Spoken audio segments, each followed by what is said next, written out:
नमस्कार। प्रभा साक्षी न्यूज नाटक और आप सभी का स्वागत है। यूक्रेन की यात्रा से पहले प्रधानमंत्री नरेंद्र मोदी ने कहा है कि भारत अशांत क्षेत्र में शांति का समर्थन करता है। पोलैंड की राजधानी में भारतीय समुदाय के लोगों को संबोधित करते हुए प्रधानमंत्री मोदी ने कहा, दशकों तक भारत की नीति सभी देशों से दूरी बनाकर रखने की रही थी। हालांकि आज के भारत की नीति सभी देशों के करीब रहने की है। उन्होंने मोदी मोदी के नारों के बीच कहा, भारत भगवान बुद्ध की धरती है, इसलिए भारत इस क्षेत्र में स्थायी शांति का समर्थक है। उन्होंने कहा, हमारा रुख बहुत स्पष्ट है, यह युद्ध का युग नहीं है। भारत माता की, भारत माता की नमस्कार। केम छो?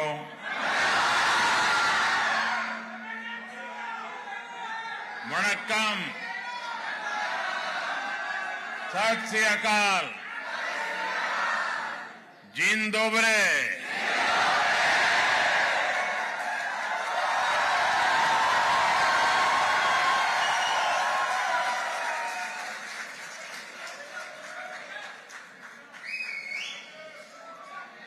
ये नजारा वाकई अद्भुत है और आपका ये उत्साह भी अद्भुत है। मैं जब से यहां पैर रखा है, आप थकते ही नहीं है। आप सभी पोलैंड के अलग अलग हिस्सों से आए हैं। सबकी अलग अलग भाषाएं हैं, बोलियां हैं, खान पान है, लेकिन सब भारतीयता के भाव से जुड़े हुए हैं।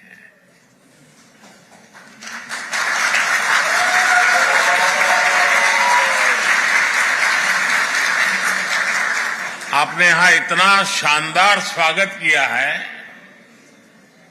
मैं आप सभी का, पोलैंड की जनता का इस स्वागत के लिए बहुत आभारी हूं।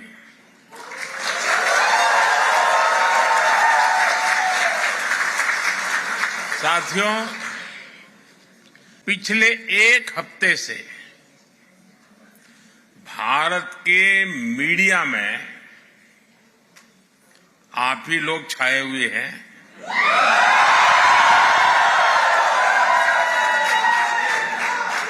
पोलैंड के लोगों की खूब चर्चा हो रही है और पोलैंड के विषय में भी बहुत कुछ बताया जा रहा है।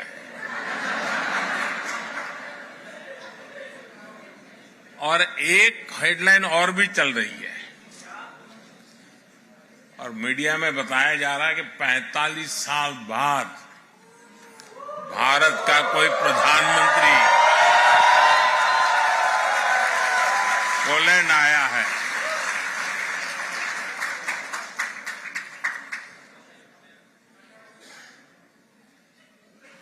बहुत सारे अच्छे काम मेरे नसीब में ही है।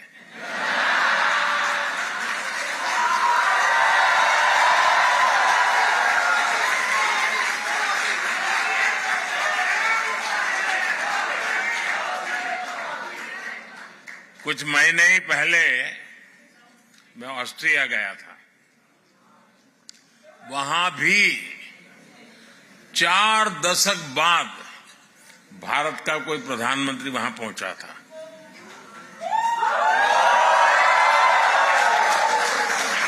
ऐसे कई देश हैं जहां दशकों तक भारत का कोई प्रधानमंत्री पहुंचा नहीं है।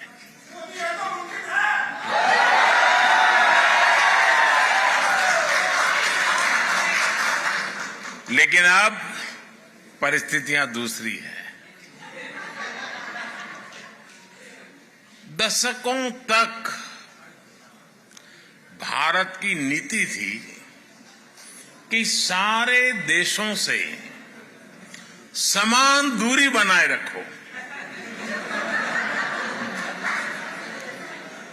आज के भारत की नीति है सारे देशों से समान रूप से नजदीकी बनाओ।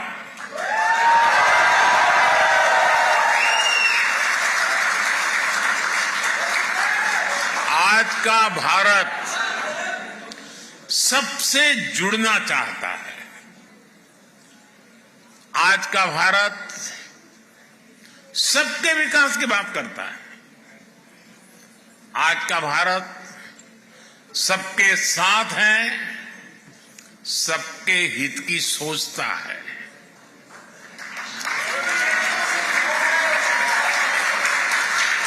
हमें गर्व है कि आज दुनिया भारत को विश्व बंधु के रूप में सम्मान दे रही है। आपको भी यहां यही अनुभव आ रहा है ना? मेरी जानकारी सही है ना? साथियों, हमारे लिए ये जियो पॉलिटिक्स का नहीं है, बल्कि संस्कारों का, वैल्यूज का विषय है। जिनको कहीं जगह नहीं मिली, उनको भारत ने अपने दिल और अपनी जमीन दोनों जगह स्थान दिया है।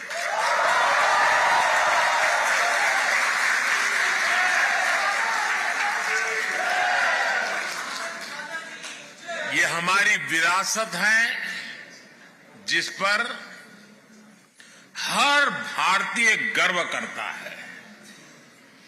पोलैंड तो भारत के इस सनातन भाव का साक्षी रहा है।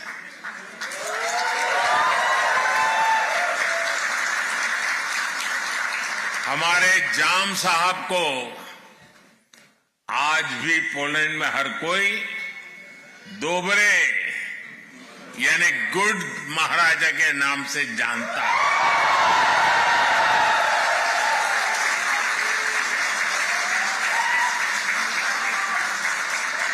वर्ल्ड वॉर II के दौरान जब पोलैंड मुश्किलों से घिरा हुआ था, जब पोलैंड की हजारों महिलाएं और बच्चे शरण के लिए जगह जगह भटकते थे, तब जाम साहब, दिग्विजय सिंह, रंजीत सिंह जाडेजा जी आगे आए।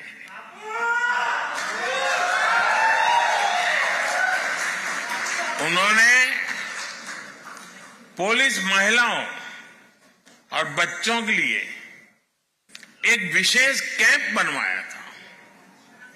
जाम साहब ने कैंप के पुलिस बच्चों को कहा था, जैसे नवानगर के लोग मुझे बापू कहते हैं, वैसे ही मैं आपका भी बापू हूं। साथियों, मेरा तो जाम साहब के परिवार से काफी मिलना जुलना रहा है। मुझ पर उनका अपार स्नेह रहा है। कुछ महीने पहले भी मैं वर्तमान जाम साहब से मिलने गया था। उनके कमरे में पोलैंड से जुड़ी एक तस्वीर आज भी है, और मुझे ये देखकर अच्छा लगता है कि जाम साहब के बनाए रास्ते को पोलैंड ने आज भी जीवंत रखा है।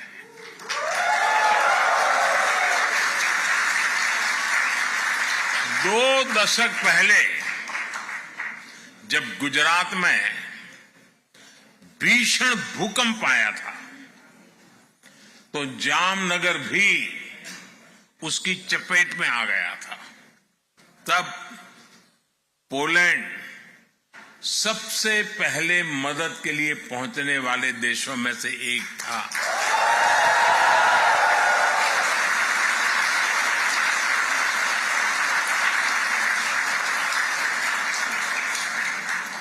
यहां पोलैंड में भी लोगों ने जाम साहब और उनके परिवार को भरपूर सम्मान दिया है। ये प्यार वारसो में गुड महाराजा स्क्वायर में साफ साफ दिखता है।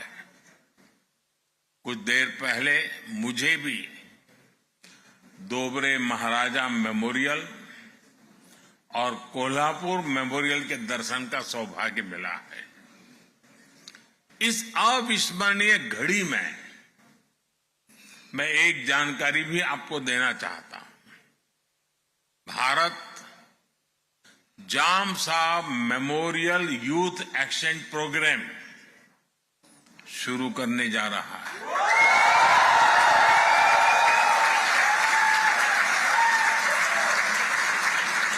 इसके तहत भारत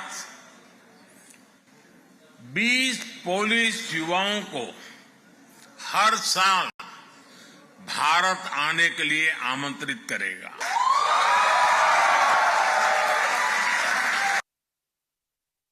ट्रिब्यूट है।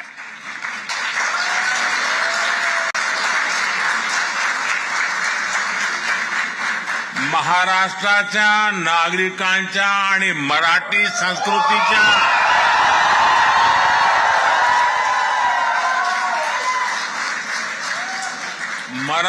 संस्कृतीच्या प्रती पोलंडचे नागरिकांनी व्यक्त केलेला हा सन्मान आहे।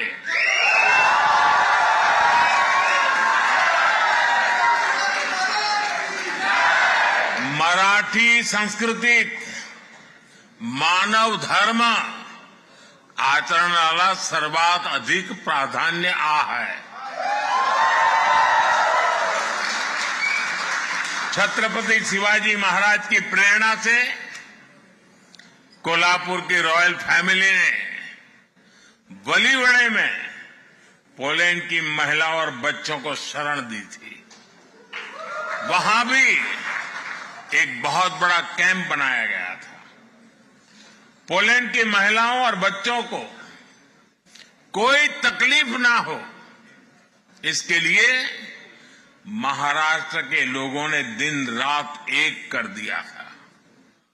साथियों, आज ही मुझे मोंटे कैसीनो मेमोरियल पर भी श्रद्धांजलि देने का अवसर मिला है। ये मेमोरियल हजारों भारतीय सैनिकों के बलिदान को भी उनकी भी याद दिलाता है। ये इस बात का भी प्रमाण है कि कैसे विश्व के हर कोने में भारतीयों ने अपना कर्तव्य निभाया है। साथियों, 21वीं सदी का आज का भारत अपनी पुरानी वैल्यूज, अपनी विरासत पर गर्व करते हुए विकास के रास्ते पर आगे बढ़ रहा है।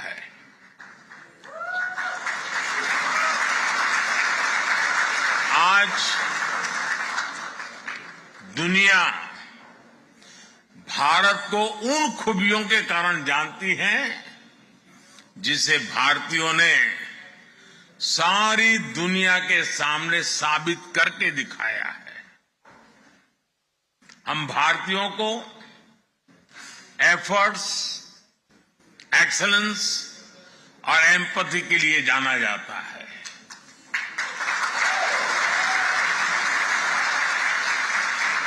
हम दुनिया में जहां भी जाते हैं, हम भारत के लोग मैक्सिमम एफर्ट्स करते दिखाई देते हैं। एंटरप्रेन्योरशिप हो, केयर गिवर्स हो या हमारा सर्विस सेक्टर हो, भारतीय अपने एफर्ट से अपना और अपने देश का नाम रोशन कर रहे हैं। ये मैं आपकी बात बता रहा हूं।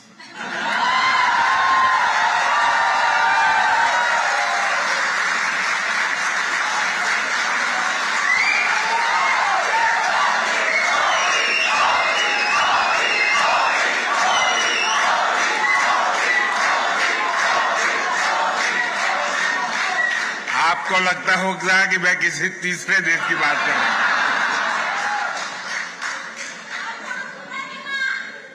पूरी दुनिया में भारतीय एक्सेलेंस के लिए भी पहचाने जाते हैं।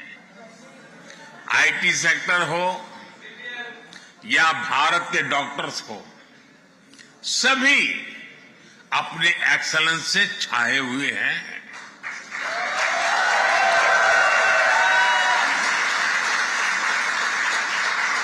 और कितना बड़ा ग्रुप तो मेरे सामने ही मौजूद है।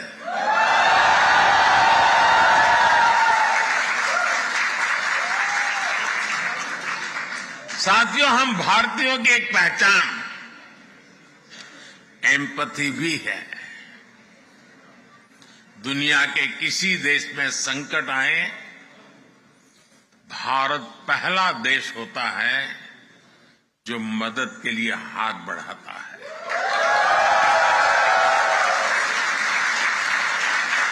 कोविड आया, 100 साल की सबसे बड़ी आपदा आई, तो भारत ने कहा ह्यूमैनिटी फर्स्ट। हमने दुनिया के 150 से ज्यादा देशों को दवाइयां और वैक्सीन भेजी। दुनिया में कहीं भी भूकंप आता है, कोई प्राकृतिक आपदा आती है, भारत का एक ही मंत्र है, ह्यूमैनिटी फर्स्ट। कहीं युद्ध हो तो भारत कहता है ह्यूमैनिटी, और इसी भाव से भारत दुनिया भर के नागरिकों की मदद करता है। भारत हमेशा फर्स्ट रिस्पॉन्डर के रूप में सामने आता है। साथियों, भारत बुद्ध की विरासत वाली धरती है।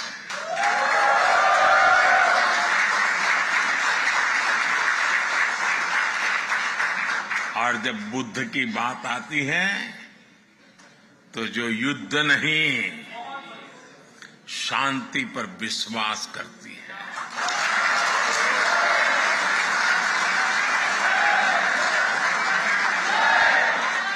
और इसलिए भारत इस रीजन में भी स्थायी शांति का एक बड़ा पैरोकार है।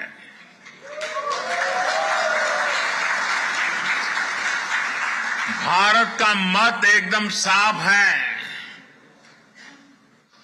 ये युद्ध का युग नहीं है।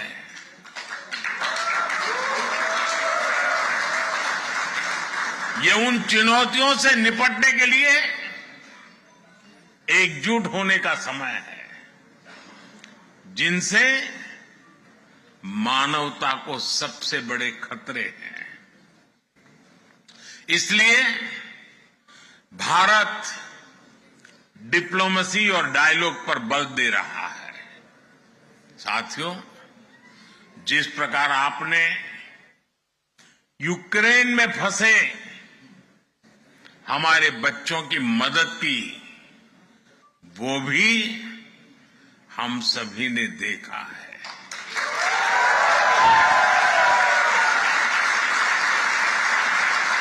आपने उनकी बहुत सेवा की थी। आपने लंगर लगाए, आपने अपने घर के दरवाजे खोले, अपने रेस्तरां खोल दिए। पोलैंड की सरकार ने तो वीजा जैसे बंधनों को भी हमारे स्टूडेंट्स के लिए हटा दिया था।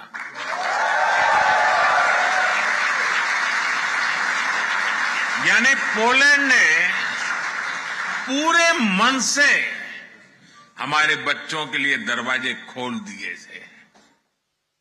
आज भी जब मैं यूक्रेन से लौटे बच्चों से मिलता हूं तो वे पोलैंड के लोगों की और आपकी खूब प्रशंसा करते हैं।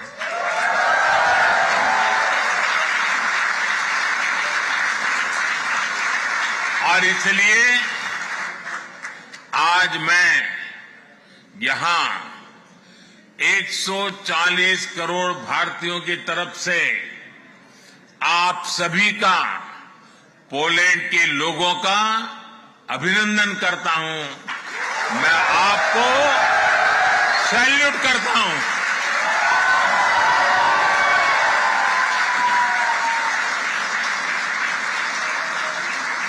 साथियों, भारत और पोलैंड के समाज में अनेक समानताएं हैं। एक बड़ी समानता हमारी डेमोक्रेसी की भी है। भारत मदर ऑफ डेमोक्रेसी तो है ही, एक पार्टिसिपेटिव और वाइब्रेंट डेमोक्रेसी भी है।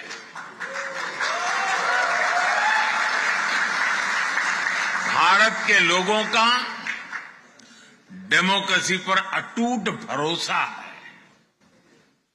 ये भरोसा हमने हाल के चुनावों में भी देखा है।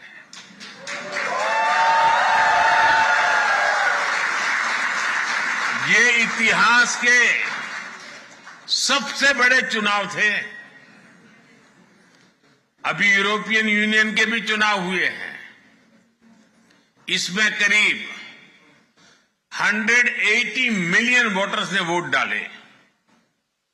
भारत ने इसे 3 गुना से अधिक, करीब 640 मिलियन वोटर्स ने वोटिंग की है।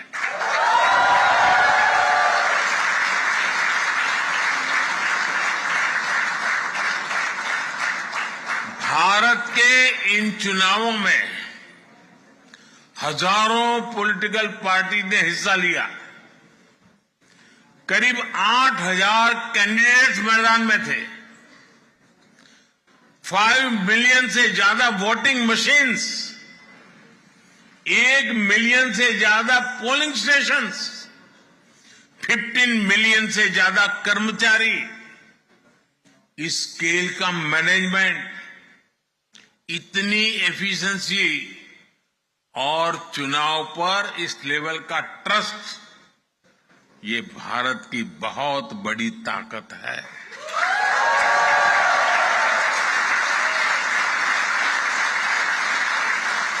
दुनिया को ये लोग जब ये आंकड़े सुनते हैं ना, तो उनको चक्कर आ जाता है।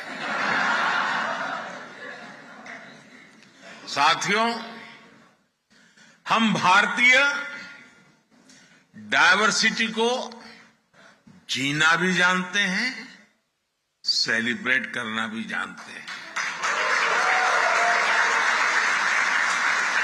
और इसीलिए हर सोसाइटी में हम आसानी से घुल मिल जाते हैं।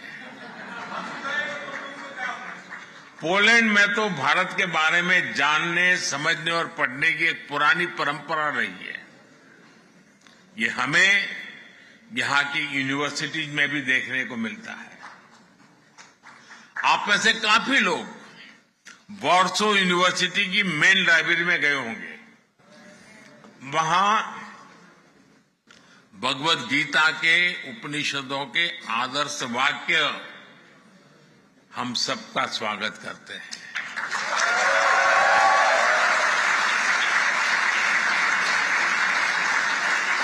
तमिल हो, संस्कृत हो, ऐसी अनेक भारतीय भाषाओं को पढ़ने वाले यहां अनेक लोग हैं।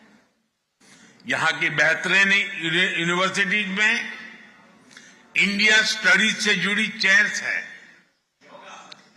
पोलैंड और भारतीयों का एक कनेक्ट कबड्डी से भी है।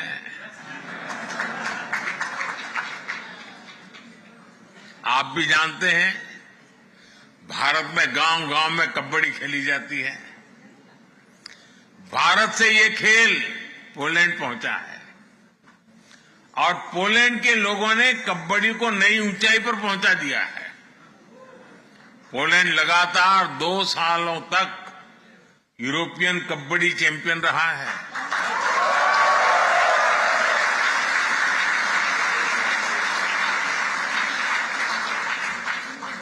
मुझे बताया गया है कि 24 अगस्त से एक बार फिर कबड्डी की चैंपियनशिप होने जा रही है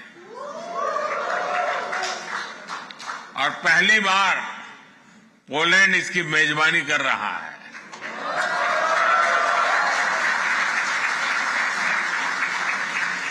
मैं आज आपके माध्यम से पोलैंड की कबड्डी टीम को अपनी शुभकामनाएं भी देता हूं।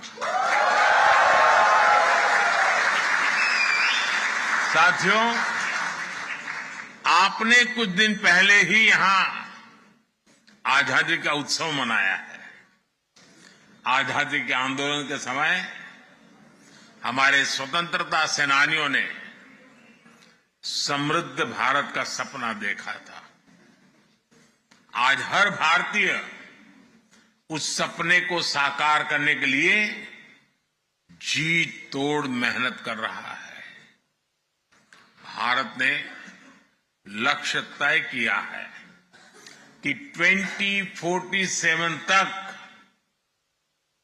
खुद को भारत, विकसित भारत बनाने का संकल्प लेकर के हमारा देश आगे बढ़े।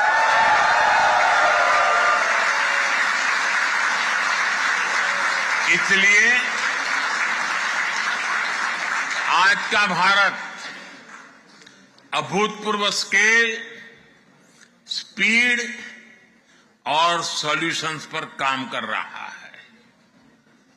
भारत में किस स्केल और स्पीड पर आज परिवर्तन आ रहा है, ये सुनकर आपको भी गर्व होगा।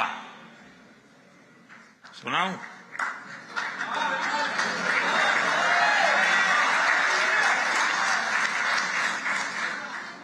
भारत में पिछले 10 साल में 250 मिलियन लोग गरीबी से बाहर निकले हैं।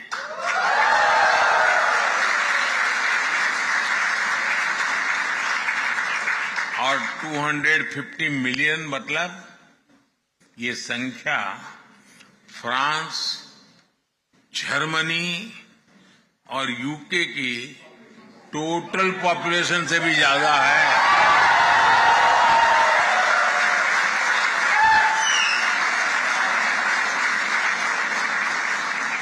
दस साल में गरीबों के लिए 40 मिलियन पक्के घर बनाए हैं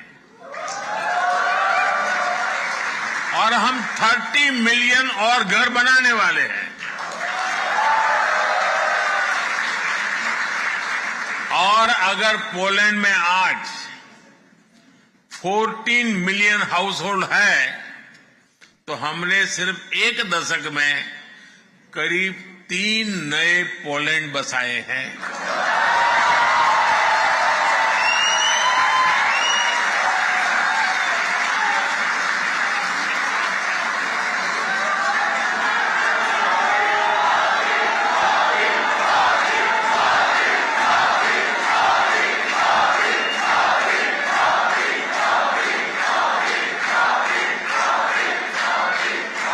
फाइनेंशियल इंक्लूजन को तो हम नेक्स्ट लेवल पर ले गए हैं। 10 साल में भारत में 500 मिलियन जनधन बैंक अकाउंट्स खुलवाए हैं। ये संख्या पूरे यूरोपियन यूनियन की पॉपुलेशन से ज्यादा है।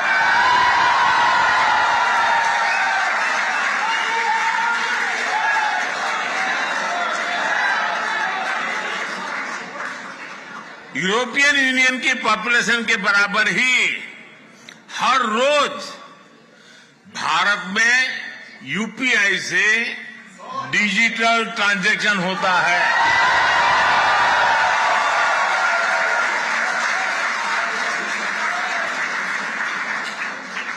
यूरोपियन यूनियन की कुल आबादी से ज्यादा भारतीयों को सरकार 5 लाख रुपए का फ्री हेल्थ इंश्योरेंस देती है।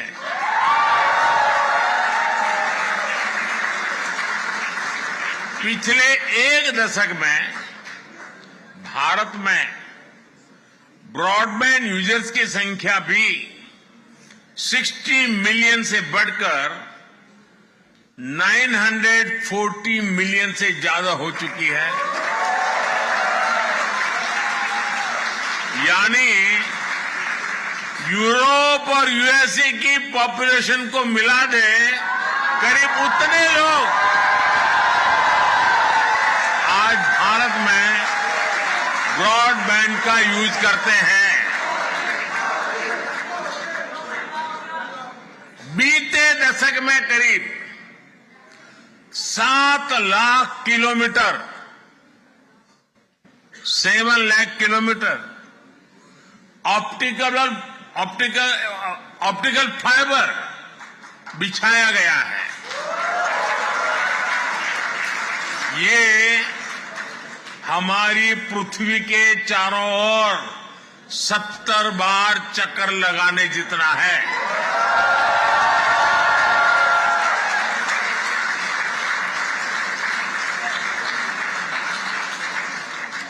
भारत ने 2 साल के भीतर ही देश के हर जिले तक 5G नेटवर्क पहुंचाया है।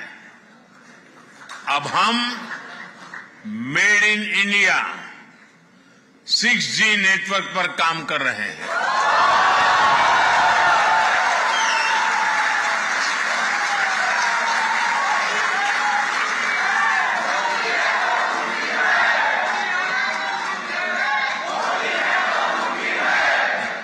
साथियों, भारत की ट्रांसफॉर्मेशन की ये स्केल पब्लिक ट्रांसपोर्ट में भी दिखती है। 2014 में भारत के 5 शहरों में ऑपरेशनल मेट्रो थी। आज 20 शहरों में ऑपरेशनल मेट्रो है।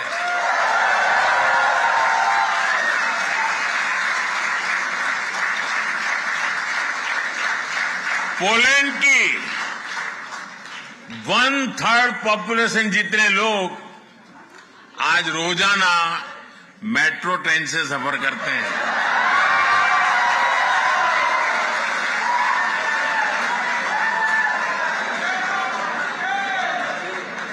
साथियों,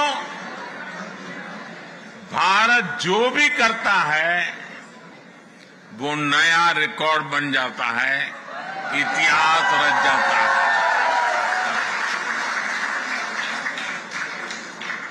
आपने देखा है भारत ने 100 से ज्यादा सैटेलाइट एक साथ लॉन्च किए थे।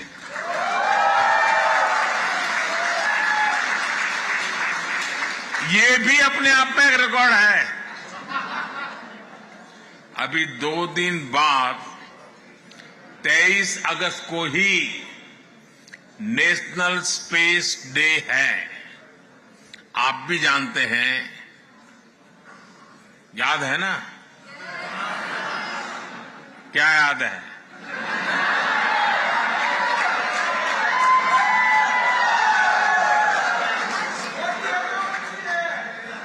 इसी दिन भारत ने चंद्रमा के साउथ पोल में अपना चंद्रयान उतारा।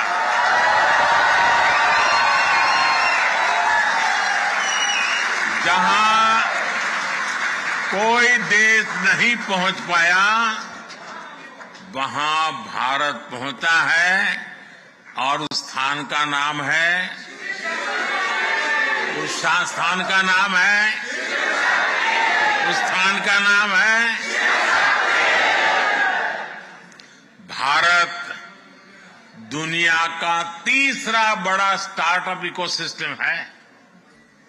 साथियों, दुनिया की आबादी में भारत का हिस्सा करीब 16-17% रहा है, लेकिन आबादी के लिहाज से ग्लोबल ग्रोथ में भारत की हिस्सेदारी पहले उतनी नहीं थी।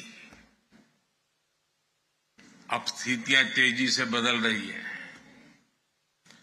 साल 2023 में ग्लोबल ग्रोथ में भारत की हिस्सेदारी 16% से अधिक रही है।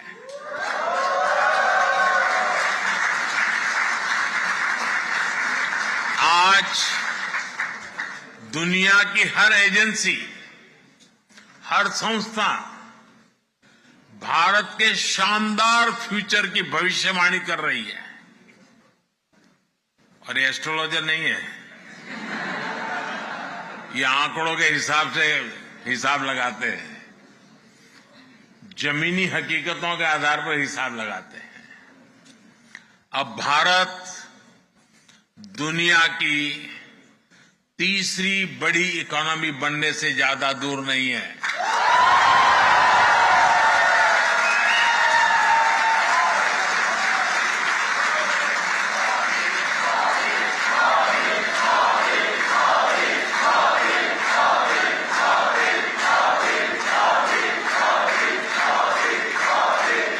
मैंने देश की जनता को वादा किया है, मेरे तीसरे टर्म में भारत तीसरे नंबर की इकोनॉमी बन के रहेगा।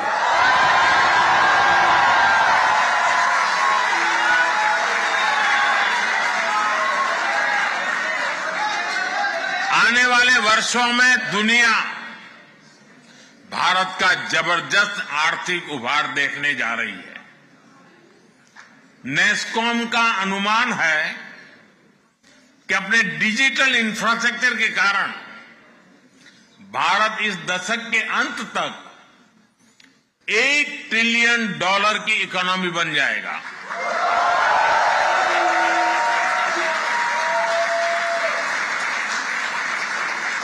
नेस्कॉम और बोस्टन कंसल्टिंग ग्रुप का आकलन है कि आने वाले 3-4 साल तक भारत का एआई मार्केट करीब 30-35% की स्पीड से ग्रो करेगा।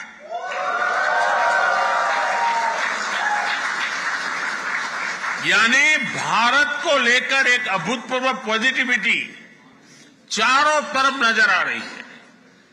आज Bharat semiconductor mission, deep ocean mission, national green hydrogen mission, national quantum mission और एआई मिशन पर इसलिए काम कर रहा है ताकि आने वाले अनेक दशकों तक भारत बहुत आगे रहे।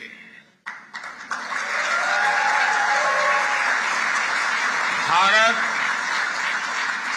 आने वाले कुछ वर्षों में अपना स्पेस स्टेशन स्थापित करने की भी तैयारी कर रहा है और वो दिन दूर नहीं जब आप भारत के एस्ट्रोनॉट्स को मेड इन इंडिया गगनयान,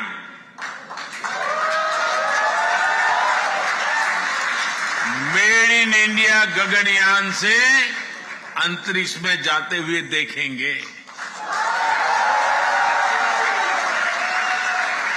साथियों, भारत का पूरा फोकस आज क्वालिटी मैन्युफैक्चरिंग और क्वालिटी मैन पावर पर है।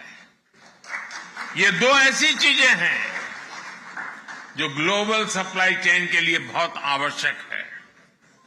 हाल में जो बजट आया है उसमें हमने अपने यूथ की स्किलिंग और जॉब क्रिएशन पर बहुत जोर दिया है।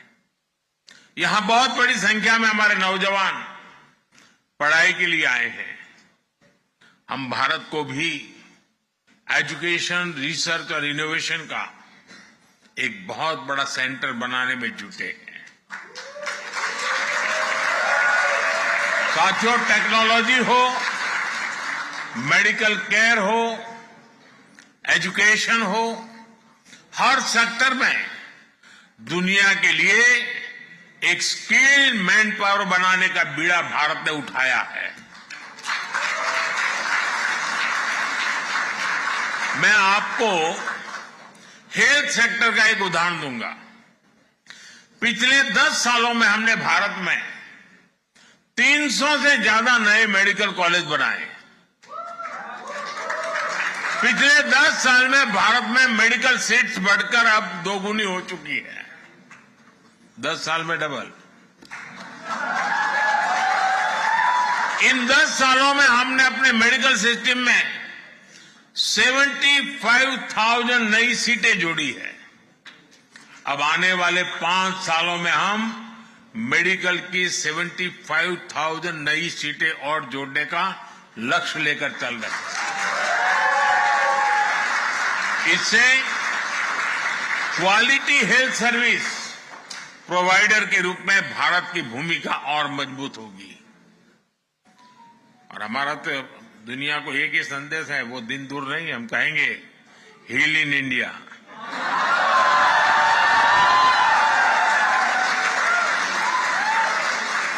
अभी हम तैयारी कर रहे हैं।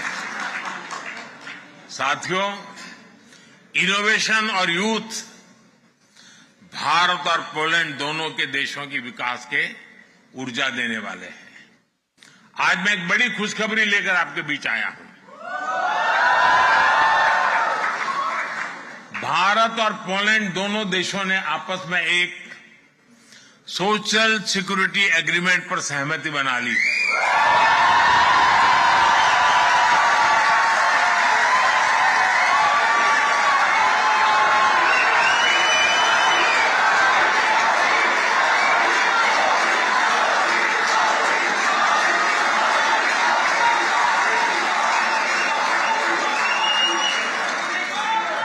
जिसका लाभ आप जैसे सब साथियों को होने वाला है। साथियों, भारत का विजन ग्लोबल है। भारत का विजन ग्लोबल है। भारत का कल्चर ग्लोबल है। केयर और कंपैशन ग्लोबल है। हमारे पूर्वजों ने हमें वसुधैव कुटुंबकम का मंत्र दिया। हमने पूरी दुनिया को एक परिवार माना है और यही आज के भारत के नीति और निर्णयों में नजर आता है। G20 के समय भारत ने आह्वान किया, वन अर्थ वन फैमिली और वन फ्यूचर। इसी भावना में 21वीं सदी की दुनिया के बेहतर भविष्य की गारंटी है। भारत वन सन, वन वर्ल्ड, वन ग्रिड के कंसेप्ट से दुनिया को जोड़ना चाहता है।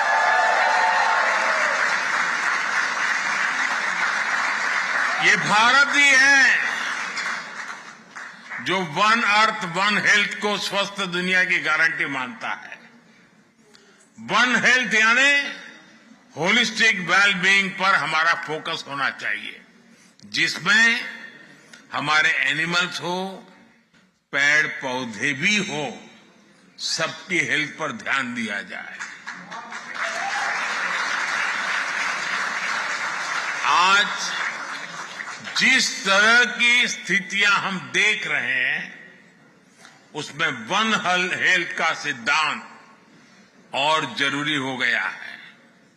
भारत ने मिशन लाइफ यानी लाइफस्टाइल फॉर एनवायरनमेंट का एक मॉडल पूरी दुनिया को दिया है। आपने भारत में चल रहे एक बड़े अभियान के बारे में भी जरूर सुना होगा। ये अभियान है एक पेड़ मां के नाम।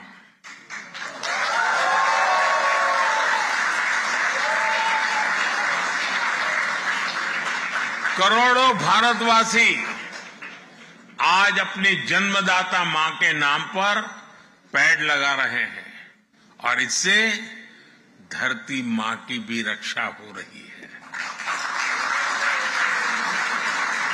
साथियों, इकोनॉमी और इकोलॉजी में बैलेंस आज भारत की प्राथमिकता है।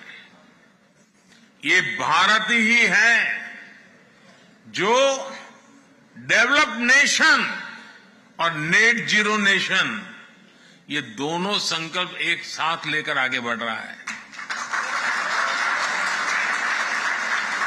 भारत ग्रीन फ्यूचर के लिए 360 डिग्री अप्रोच पर काम कर रहा है। ग्रीन मोबिलिटी इसका एक बड़ा उदाहरण है। हम पेट्रोल में 20% इथेनॉल ब्लेंडिंग के बहुत निकट पहुंच चुके हैं। भारत आज तेज गति से इलेक्ट्रिक मोबिलिटी का विस्तार कर रहा है। आज भारत में इलेक्ट्रिक व्हीकल की सेल हर साल तेजी से बढ़ रही है। पिछले वर्ष ईवीज की बिक्री में 40% से ज्यादा की ग्रोथ हुई है। वो दिन दूर नहीं जब भारत ईवी मैन्युफैक्चरिंग और इनोवेशन का ग्लोबल सेंटर बनेगा। आने वाले समय में आप भारत को ग्रीन हाइड्रोजन के भी बड़े ग्लोबल हब के रूप में देखने वाले हैं। साथियों, मुझे खुशी है कि न्यू टेक्नोलॉजी और क्लीन एनर्जी जैसे क्षेत्रों में भारत और पोलैंड के बीच भी पार्टनरशिप लगातार बढ़ रही है। बहुत सी भारतीय कंपनियों ने यहां इन्वेस्ट किया है, जॉब्स क्रिएट की हैं। पोलैंड की अनेक कंपनियों ने भारत में अवसर बनाए हैं। कल मेरी मुलाकात राष्ट्रपति डूडा जी और प्रधानमंत्री टूस्क जी से भी होने वाली है। इन मुलाकातों से भारत पोलैंड की शानदार साझेदारी और मजबूत होने वाली है।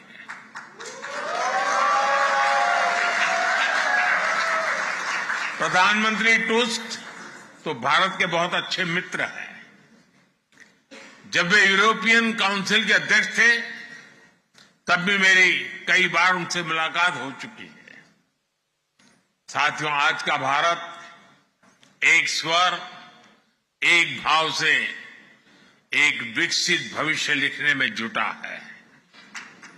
आज भारत अवसरों की धरती है। आपको भी भारत की ग्रोथ स्टोरी से अधिक जुड़ना है और आपको भारत के टूरिज्म का ब्रांड एम्बेसडर भी बनना है।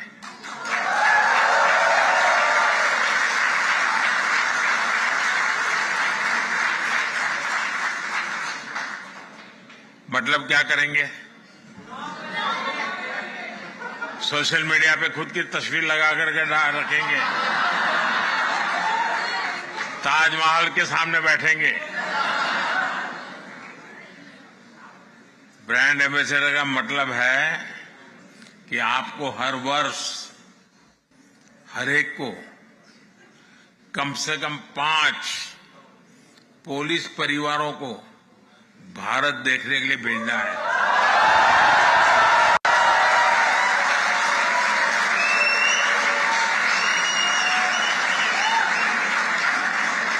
करेंगे?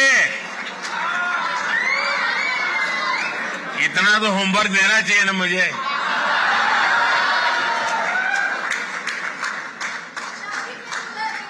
आपका हर प्रयास आपके भारत को विकसित भारत बनाने में मदद करेगा।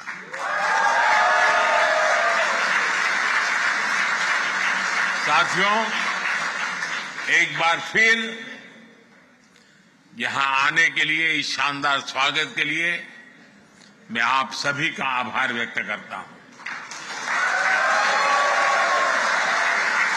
मेरे साथ बोलिए, भारत माता की, भारत माता की, भारत माता की।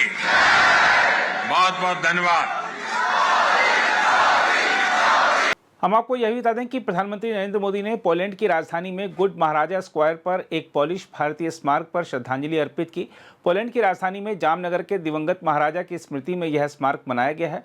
मोदी बुधवार को 2 दिवसीय यात्रा पर पोलैंड पहुंचे थे। उन्होंने एक संक्षिप्त कार्यक्रम के दौरान नवान नगर के जाम साहब दिग्विजय सिंह जी, रणजीत सिंह जी जडेजा की स्मृति में बने स्मारक पर पुष्पचक्र अर्पित किया।